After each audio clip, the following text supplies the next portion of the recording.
Today, I'd like to talk to you about 6 sons, specifically 6 sons of the great King David of the Old Testament. I'm going to read to you from 2 Samuel chapter 3, verses 2 through 5. And this is going to have some difficult Hebrew names, so forgive me if I get the pronunciation incorrect. 2 Samuel chapter 3, beginning now at verse 2. Sons were born to David in Hebron. His firstborn was Ammon by Ahinoam the Jezreelitess. The second, Chileab by Abigail, the widow of Nabal the Carmelite. The third, Absalom, the son of Maacah, the daughter of Tamal, king of Geshur. The fourth, Adoniah, son of Haggith. The fifth, Shephaliah, the son of Abital. And the sixth, Ithream by David's wife Eglah. These were born to David in Hebron. 2 Samuel chapter 3 describes a strange time of transition for King David. Saul was dead, and David could take the throne of Israel, but a counterfeit king named Ishbosheth stood in the way. David patiently waited for God to deal with Ishbosheth, and for a while he reigned only over the tribe of Judah, while the rest of the nation supported Ishbosheth. During David's 7-year reign in Hebron, his 6 wives gave birth to 6 sons.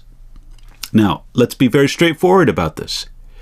David's disobedience to God in his family life was cause of great pain and trouble for himself and for others. Simply said, David was wrong to have more than one wife. His taking of many wives went against God's command to kings. You can find that in Deuteronomy chapter 17, verse 17. But it was also against God's heart for marriage. Now, it's true that there was no specific command against polygamy up to David's time recorded in the Hebrew Scriptures, but God gave a clear pattern for marriage in Genesis 3, that one man be joined to one woman for a lifetime. Jesus said in Matthew chapter 19 that this was God's intention from the very beginning. When David went against God's intention and against God's command in Deuteronomy 17, both he and his family suffered. Nevertheless, we must say that David's many wives were common in his day. Adding many wives was one of the ways that great men, and especially kings, expressed their power and status. In adding many wives, David bought into the ideas and the actions of this world instead of God's kingdom. You can't lay down kingdom principles and then pick up the ideas and actions of this world without paying a price. Indeed, David paid a price. He was troubled because of his many wives. Some people wonder why the Bible doesn't expressly condemn David's polygamy here. Yet, as is often the case, here the Scripture simply states the facts and later records how David reaped the penalty for this sort of sin in regard to his family. We don't want to take away from the idea that David was a man after God's heart, but we do want to see that he was not a perfect man. And when he departed from God's plan, he suffered for it, just like any of us do.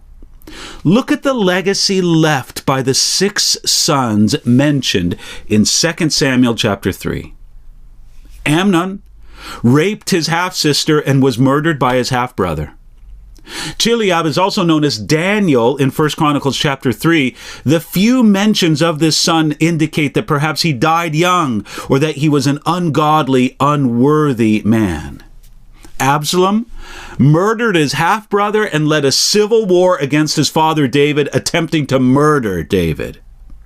Adoniah tried to seize the throne from David and David's appointed successor. Then he tried to take one of David's concubines, and he was executed for his arrogance. And we can fairly assume that Shephaliah and Ithream either died young or were ungodly and unworthy men, because they're mentioned only once again in the Scriptures in a very generic listing of David's son found in 1 Chronicles chapter 3. Now, you take all this together, it's not a pretty picture, but in it we see that God's way is better. God did not design the human family to bear the pressures and problems that come from multiple marriages. God designed marriage and family to work according to the principles found way back in Genesis 3. Not even David could get away with ignoring those principles. We would not expect a building to stand if the architect or builder ignored the principles of engineering. Neither will our life stand as God designed it if we work against God's principles. Hey, ask God to give you wisdom both in thinking and in living in regard to these things, and you can ask Him for that today.